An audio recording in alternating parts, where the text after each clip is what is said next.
On this episode of Action Timelines, again, didn't quite know where to put this one. Underworld timeline. Not really horror. Not really a sci-fi. Not totally an action movie, but I think it kind of gears the most that way, so we're going to call it an action timeline and check out the continuity of the Underworld series and see if it makes sense. We first entered the Underworld back in 2003, which tells us that the Lycan king was killed, and that happened 6 centuries ago, and Selene here is a vampire. Lycans are werewolves, and the two fight a lot, and the Lycans have a new UV bullet that kills vamps. Felicity's guy is here with Captain Cold, and Michael's employee sheet says that he started in 2001, and it's either modified or certified in 02, so we're at least past that, and it seems like he's been there a while, so it's fair to say that we're in the year of release 2003. He's bitten by the Lycan leader, who isn't actually dead and is actually working with Craven, the current vampire leader, while his boss sleeps. Selene wakes Victor up, and he slowly heals up into Sean's stepdad. It turns out that Michael is a descendant of Lucian and Victor with rare hybrid potential. Turns out that the Lycans were the vampire slaves, and the war started because Victor killed his own daughter, Lucian's lover, to prevent hybrids. Selene does a lot of running in tight leather bodice and high-heeled boots, and when Michael gets shot, Selene has to bite him, and Craven kills Lucian. Michael turns into one of the Avatar guys and fights Victor, but Selene cuts half his head off. They leave together, but it looks like Marcus is waking up, so we're obviously set up for more. 3 years later, 2006 gave us Underworld Evolution, which starts by telling us that the war between vamps and wolves started 8 centuries ago with 2 brothers who became the first of each. And we go to 1202 and finally meet Marcus, the first vampire, and Victor's here, and they capture William, Marcus's brother, the first Lycan. We then bounce back to present day, and judging from their urgency to get Marcus before Craven does, it looks like it's a very short time after the first one, so still 2003. Marcus wakes up and kills Craven, then comes for Selene, and there's some quality CGI blood.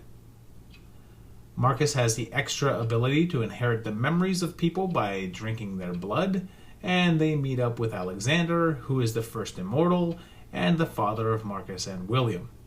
And Marcus shows up and kills Michael, and then Alexander, so Selene drinks his blood to become supercharged. Marcus wakes up William, and Michael's not as dead as he looks, and shows up to tear William's head off, while Selene helps Marcus into a helicopter rotor, and makes the discovery that sunlight no longer affects her.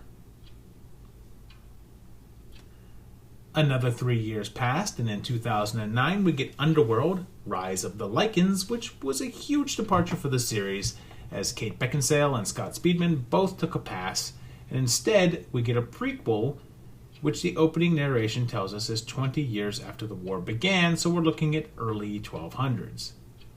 We meet baby Lucian, and Victor's here, as is Tanis from the last one. And as Lucian grows up, we meet Victor's daughter, Sonia, who was spoken about in the previous films, but we're meeting her for the first time. And her and Lucian are hooking up, and there's a bunch of battles as the Lycans start to rise up and fight back against their slavery, but eventually Sonia confesses that she's pregnant. This causes the Vampire Council to give her the death sentence, and they burn her, and Lycans attack the castle. Victor and Lucian duke it out until the Lycan seemingly wins, but Victor's alive and goes into hibernation, and we then flash to the opening of the first film, reminding us that Victor turned Selene because she reminded him of Sonia. This whole every 3 year thing seems to work, so in 2012 there was Underworld Awakening, which brings Selene back to recap her story, and then we find out that the public are now aware of vamps and Lycans, and infection rates have increased, and humans are now trying to wipe out both races. They spot Michael? Is that Michael? CGI face Michael? Look-alike? It's not Scott Speedman. They're captured and frozen. Ricky Fitz randomly cameos, and we find out that she's been frozen for 12 years, so presuming the opening takes place later in 2003, we'd be in 2015 now. Selene escapes, and the Lycans seem very keen on getting this little girl, who kinda has her own issues, because she's Selene and Michael's daughter. She meets a new coven led by Tywin Lannister, and there's an attack, and this absolute unit werewolf shows up. Humans get Eve, and Selene gets the odd ability to reach into a dead guy's chest, squeeze his heart, and bring him back to life. It's science. Turns out that the humans of the evil corporation are actually Lycans, and Quint here is a super Lycan who heals really quick and is immune to silver. She finds Mike'sicle, and there's a big final battle in which Eve learns the rules to a new crying game, and Selene takes out the big wolf with a silver grenade in the stomach. Michael's already escaped, mainly so you can't see him and realize that there's no Speedman. We lose our 3-year ritual and didn't get another installment until 2016 with Underworld Blood Wars, and the opening recap tells us Eve was hidden and David's back, and both Lycans and werewolves are both after Selene.